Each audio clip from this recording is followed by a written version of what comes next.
नमस्कार, दिल्ली न्यूज में आपका बहुत बहुत स्वागत है। चलिए देखते हैं आज की 25 फटाफट काम की और महत्वपूर्ण बड़ी खबरों को। पर इससे पहले वीडियो को लाइक करना बिल्कुल ना भूलें। दिल्ली चुनाव को लेकर एक्टिव हुआ चुनाव आयोग। राजधानी में बैठकों का दौर शुरू। केंद्र शासित प्रदेश दिल्ली में पारा गिर रहा है, सर्दी बढ़ रही है, लेकिन सियासी तापमान बढ़ रहा है। फरवरी तक विधानसभा के चुनाव होने और सियासी दलों के साथ ही अब चुनाव आयोग के स्तर पर भी सरगर्मियां बढ़ती नजर आ रही हैं।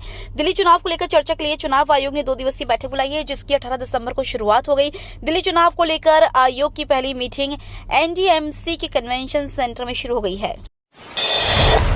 दिल्ली के बुजुर्गों के लिए अरविंद केजरीवाल लाए संजीवनी योजना, मिलेगा मुफ्त इलाज। दिल्ली विधानसभा चुनाव से पहले आम आदमी पार्टी के मुखिया अरविंद केजरीवाल ने सीनियर सिटीजन के लिए संजीवनी योजना का ऐलान किया। इसके तहत दिल्ली में रह रहे 60 साल और उससे ज्यादा उम्र के लोगों का भी सभी सरकारी और प्राइवेट अस्पतालों में मुफ्त इलाज किया जाएगा। केजरीवाल ने इसे बुजुर्गों का सुरक्षा कवच करार दिया है। केंद्र सरकार ने भी आयुष्मान योजना लॉन्च की है, जिसमें 70 साल से ज्यादा उम्र के लोगों को मुफ्त इलाज मिल रहा है। संजय सिंह पर 100 करोड़ वाला मुकदमा आप बोली, दिल्ली चुनाव से दूर रखने की चाल। गोवा में आम आदमी पार्टी ने बुधवार को आरोप लगाया कि गोवा के मुख्यमंत्री प्रमोद सावंत की पत्नी द्वारा पार्टी नेता संजय सिंह के खिलाफ दायर मानहानि का मुकदमा उन्हें दिल्ली विधानसभा चुनाव प्रचार से दूर रखने के लिए एक चाल है। दिल्ली विधानसभा चुनाव अगले साल जनवरी के अंत या फरवरी की शुरुआत में होने की संभावना। देश के 80 करोड़ लोगों को अब फ्री राशन के साथ मिलेंगे 1,000 रुपए। अगर आप फ्री राशन के लाभार्थी हैं तो ये खबर आपके लिए बहुत काम की है, क्योंकि सरकार अब राशन कार्ड पर सिर्फ गेहूं, चना, चावल जैसे खाद्य पदार्थ ही मुफ्त नहीं देगी, बल्कि 1,000 रुपए देने की योजना बना रही है। हालांकि इस धनराशि का लाभ केवल ऐसे लोगों को मिलेगा जिन्होंने EKYC कराई हुई है। मीडिया रिपोर्ट्स के मुताबिक यह धनराशि मिलने की घोषणा नए साल से पहले ही करने की संभावना जताई जा रही है। हालांकि अभी खबर सिर्फ सूत्रों के हवाले से पब्लिश की गई है। सरकार की ओर से कोई आधिकारिक घोषणा नहीं की गई है। उमर खालिद को दिल्ली की एक अदालत से मिली अंतरिम जमानत। उमर खालिद को यह जमानत 7 दिनों के लिए मिली है। दिल्ली के कक्कड़डोमा कोर्ट ने खालिद को उनके रिश्तेदार की शादी में शामिल होने के लिए 28 दिसंबर से 3 जनवरी तक के लिए जमानत दी है। इसके लिए अदालत ने कुछ शर्तें भी रखी हैं। अदालत ने कहा है कि जमानत के दौरान उमर खालिद केवल अपने रिश्तेदारों और दोस्तों से मुलाकात कर सकेंगे। इस दौरान वो अपने घर या फिर जहां कार्यक्रम हो रहा है वहीं रहेंगे। इसके अलावा अदालत ने उन्हें सोशल मीडिया का इस्तेमाल नहीं करने और गवाहों से बात नहीं करने को कहा। भारत के फाइनल में पहुंचने की उम्मीदें बरकरार। भारत और ऑस्ट्रेलिया के बीच ब्रिस्बेन के गाबा मैदान पर खेला गया तीसरा टेस्ट मैच ड्रॉ पर समाप्त हो गया है। इस मुकाबले के बाद भारतीय टीम विश्व टेस्ट चैंपियनशिप अंक तालिका में तीसरे स्थान पर मौजूद है। भारत की हालांकि अब भी WTC के फाइनल में पहुंचने की उम्मीद जिंदा है और वह दूसरे स्थान पर रहकर इसके लिए क्वालिफाई कर सकती है। दिल्ली में जल्द जारी होगी बीजेपी उम्मीदवारों की पहली लिस्ट। भारतीय जनता पार्टी के राष्ट्रीय अध्यक्ष JP नड्डा ने राष्ट्रीय राजधानी में पार्टी मुख्यालय में भाजपा महासचिवों की बैठक की अध्यक्षता की। भाजपा मुख्यालय में यह बैठक करीब 2 घंटे तक चली। इसके बाद यह कयास लगाया जा रहा है कि भाजपा दिल्ली विधानसभा में होने वाले चुनाव को लेकर अपने उम्मीदवारों की पहली लिस्ट जल्द ही जारी कर सकती है। रविचंद्रन अश्विन ने इंटरनेशनल क्रिकेट से लिया संन्यास। भारतीय ऑफ स्पिनर रविचंद्रन अश्विन ने इंटरनेशनल क्रिकेट से संन्यास ले लिया है। उन्होंने तीनों फॉर्मेट मिलाकर 287 मैच खेले और 765 विकेट लिए। अश्विन भारत के दूसरे सबसे ज्यादा विकेट लेने वाले गेंदबाज हैं। उनसे आगे सिर्फ अनिल कुंबले हैं, जिन्होंने 953 विकेट लिए हैं। 38 साल के अश्विन ने गाबा टेस्ट खत्म होते ही रिटायरमेंट का ऐलान किया। वे कप्तान रोहित शर्मा के साथ प्रेस कॉन्फ्रेंस में पहुंचे। उन्होंने कहा, आज भारतीय टीम के क्रिकेटर के तौर पर मेरा अंतिम दिन था। मैं क्लब क्रिकेट खेलता रहूंगा। संभल के बाद काशी में मिला बंद मंदिर, 40 साल से लगा था ताला। संभल के बाद काशी के मुस्लिम बाहुल्य इलाके में मंदिर बंद मिला है। हिंदू संगठन सनातन रक्षक दल ने दावा किया है कि मंदिर 250 साल पुराना है। 40 साल से मंदिर पर ताला लगा है। इससे पहले यहाँ पूजा होती थी। मंदिर मदनपुरा इलाके में है, जिसमें मिट्टी भरी हुई है। मंदिर करीब 40 फीट ऊंचा है। मंदिर में ताला किसने बंद किया, इस बारे में यहाँ के लोग जानकारी नहीं दे सके। अगर आपको अंबेडकर के नाम से आपत्ति है तो सत्ता छोड़ दो, केजरीवाल का बीजेपी पर तीखा हमला। केजरीवाल ने कहा कि अंबेडकर का अपमान आम आदमी पार्टी कतई बर्दाश्त नहीं करेगी। बाबा साहेब के दिए हुए संविधान की वजह से आप लोग सत्ता में आए हो। अगर आपको बाबा साहेब के नाम से आपत्ति है तो अपनी सत्ता छोड़ दो। BS3 पेट्रोल BS4 डीजल कारों पर प्रतिबंध के बीच जांच हुई तेज। दिल्ली ट्रैफिक पुलिस ने राष्ट्रीय राजधानी में BS3 पेट्रोल और BS4 डीजल कारों पर शहर की सीमा में प्रतिबंध लगने के बाद वाहनों की जांच तेज कर दी है। इस बार पुलिस ने प्रतिबंधित वाहनों को राष्ट्रीय राजधानी से बाहर रखने के लिए कड़े कदम उठाए हैं।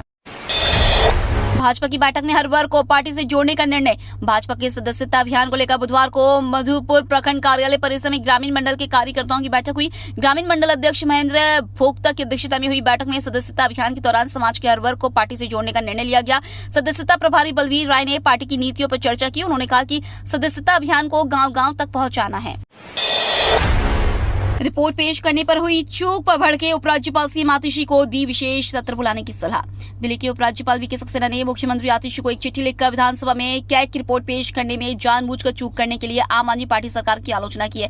साथ ही रिपोर्ट पेश करने के लिए आज या कल को सदन का विशेष सत्र बुलाने की सलाह दी है। आम्बेडकर को दिल्ली चुनाव का मुद्दा बनाएगी आप, केजरीवाल ने किया ऐलान। गृह मंत्री अमित शाह की ओर से संसद में भीमराव आम्बेडकर पर दिए गए बयान को बाबा साहेब का अपमान बताते हुए आम आदमी पार्टी ने दिल्ली चुनाव में इसे मुद्दा बनाने की बात कही है। आपके राष्ट्रीय संयोजक अरविंद केजरीवाल ने भाजपा मुख्यालय के पास धरना देते हुए कहा कि वह दिल्ली चुनाव में इस बात को घर घर लेकर जाएंगे। ये आनंद का विषय है। अरविंद केजरीवाल का नाम लेकर अमित शाह ने कस दिया तंज। केंद्रीय गृह मंत्री अमित शाह का कहना है कि विपक्षी दल डॉक्टर बाबा साहेब आम्बेडकर पर दिए गए उनके बयान को तोड़कर मरोड़ कर पेश कर रहे हैं। अपने बयान पर उठे विवाद के बाद अमित शाह ने बुधवार शाम को एक प्रेस कॉन्फ्रेंस करते हुए सफाई पेश की। उन्होंने कहा कि कांग्रेस ने जिस तरह से तथ्यों को तोड़ मरोड़ कर रखने की कोशिश की है वह अत्यंत निंदनीय है। इसी दौरान उन्होंने दिल्ली के पूर्व मुख्यमंत्री अरविंद केजरीवाल को लेकर कहा कि अगर मेरी वजह से वह संविधान और बाबा साहेब सम्मान करने लगे हैं तो यह आनंद का विषय है। डॉक्टरों ने मरीज को दूसरा पेसमेकर लगाकर रचा इतिहास। 88 वर्षीय बुजुर्ग को मिली नई धड़कनें। गुरुग्राम के पारस हॉस्पिटल के डॉक्टरों ने 88 साल के वृद्ध मरीज के दिल में दूसरी बार दुनिया का सबसे छोटा पेसमेकर लगाकर नया कीर्तिमान स्थापित किया। यह उपलब्धि इसलिए खास है क्योंकि डॉक्टरों ने माइक्रा पेसमेकर को दूसरी बार एक ही दिल में सफलतापूर्वक लगाया है। भारत में ऐसा पहली बार हुआ है। दिल्ली हाईकोर्ट का बड़ा फैसला, एसिड अटैक पीड़ितों को मिलेगा फंड। दिल्ली हाईकोर्ट ने एसिड अटैक के पीड़ितों के लिए अवलंबन निधि योजना 2024 के क्रियान्वयन का आदेश दिया है। इस योजना में एसिड अटैक के पीड़ितों के पुनर्वास और अन्य सहायक खर्चों को पूरा करने के लिए 10 करोड़ रुपए की स्थायी निधि होगी। छोले भटूरे वाले के खाते में आए 105 रुपए, अकाउंट हो गया ब्लॉक। हाईकोर्ट तक पहुंचा मामला। साइबर फ्रॉड पर बरती जाने वाली सख्ती का एक दिलचस्प वाकया सामने आया है। दरअसल साइबर धोखाधड़ी से जुड़े एक खाते से एक रेहड़ी पटरी वाले के खाते में 105 रुपए जमा हुए। इसके बाद रेहड़ी पटरी वाले का बैंक अकाउंट फ्रीज कर दिया गया। इसके बाद रेहड़ी पटरी वाला वजह जानने के लिए बैंक गया और तब उसे बताया गया कि किसी अज्ञात व्यक्ति ने उसके खाते में 105 रुपए भेजे। यह रकम किसी साइबर धोखाधड़ी से जुड़ी है, इसी वजह से उसका बैंक खाता फ्रीज कर दिया गया है। दिल्ली के सफदरजंग एनक्लेव इलाके में आग लगने से बुजुर्ग दंपति की मौत। दिल्ली में बुधवार को आग लगने की 2 बड़ी घटनाएं हुई। एक घटना दिल्ली के सफदरजंग एनक्लेव इलाके में हुई जिसमें एक मकान की तीसरी मंजिल पर आग लगने से बुजुर्ग दंपति की मौत हो गई। आग घरेलू सामान में लगी थी। पुलिस ने उनका शव पोस्टमार्टम के लिए अस्पताल की मरचुरी में रखवा दिया है।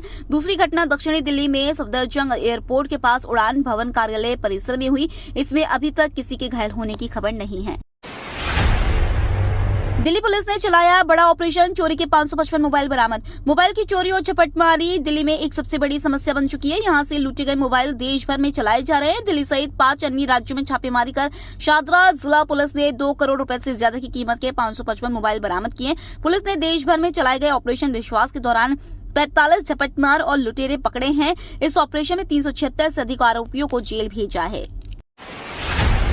भारतीय ड्रेसिंग रूम में अश्विन ने दिया विदाई भाषण। भारतीय टीम के अनुभवी ऑलराउंडर रविचंद्रन अश्विन ने ऑस्ट्रेलिया के खिलाफ गाबर टेस्ट के बाद ड्रेसिंग रूम में विदाई भाषण दिया। दोनों टीमों के बीच 5 मैचों की टेस्ट सीरीज का तीसरा मुकाबला ड्रॉ हो गया था, जिसके बाद अश्विन ने अंतर्राष्ट्रीय क्रिकेट से संन्यास लेने का फैसला किया था।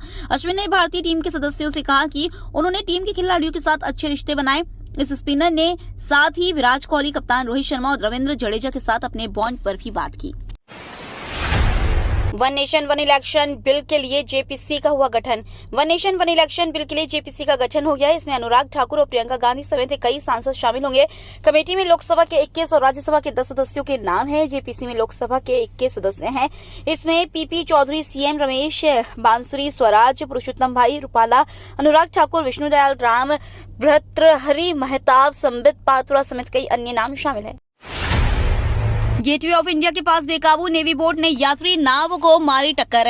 मुंबई के गेटवे ऑफ इंडिया के पास नौसेना जहाज के एलिफेंटा द्वीप जा रहे नीलकमल नामक एक यात्री जहाज से टकराने से बड़ा हादसा हो गया। अधिकारियों ने बताया कि अभी तक इस हादसे में 3 नौसेना के जवान समेत कुल 13 लोगों की मौत होने की खबर सामने आ रही है। वहीं 101 अन्य यात्रियों को बचाए जाने की बात कही जा रही है, जबकि कई लोगों की तलाश अभी भी जारी। कुवैत के ऐतिहासिक दौरे पर जा रहे हैं मोदी। प्रधानमंत्री नरेंद्र मोदी 21-22 दिसंबर 2024 को कुवैत का दौरा करेंगे। पीएम मोदी कुवैत के अमीर शेख मशाल अल अहमद अल जाबेर अल सबा के निमंत्रण पर इस मुस्लिम देश की यात्रा पर जा रहे हैं। यह 43 वर्षों में किसी भारतीय प्रधानमंत्री की कुवैत की पहली यात्रा होगी। इस ऐतिहासिक दौरे के दौरान प्रधानमंत्री मोदी कुवैत के नेतृत्व से विभिन्न द्विपक्षीय मुद्दों पर चर्चा करेंगे। उद्धव ठाकरे ने की सावरकर को भारत रत्न देने की मांग। महाराष्ट्र के पूर्व मुख्यमंत्री और शिवसेना प्रमुख उद्धव ठाकरे ने हिंदुत्व विचारक वीर सावरकर को भारत के सबसे बड़े नागरिक सम्मान भारत रत्न से सम्मानित करने की अपनी मांग दोहराई है। महाराष्ट्र के शीतकालीन सत्र में शामिल होने के लिए नागपुर में एक प्रेस वार्ता को संबोधित करते हुए और भाजपा से सवाल करते हुए कहा कि वीर सावरकर को भारत रत्न कब देंगे। ये तो थी आज की बड़ी खबरें। रोजाना ऐसी सबसे पहले अपडेट पाने के लिए चैनल को सब्सक्राइब करना बिल्कुल न भूलें। धन्यवाद।